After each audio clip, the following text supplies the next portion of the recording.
ඉතින් අද අපි බලමු රසම රස කඩල කැරියක් ලේසියෙන් හදාගන්න විදිහ. මේක බත් පාන් කන්න නියමට මැච් වෙනවා. මුලින්ම අපි ගන්න කඩල ටික හොඳට තඹ ගන්න ඕනි.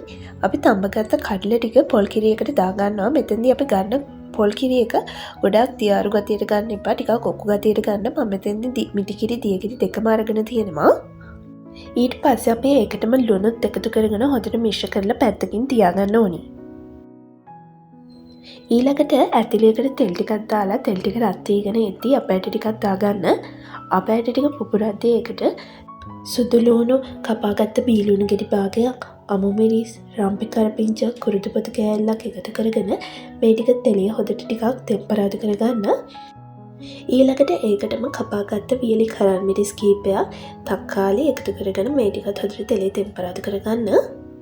ඊළඟට රස අනුව මිරිස් කුඩු අමුතුන 5 කහ කුඩු එකතු කරගෙන මේකත් හොඳට තෙලේ තෙම්පරාදු කරගන්නවා විනාඩියක් විතර.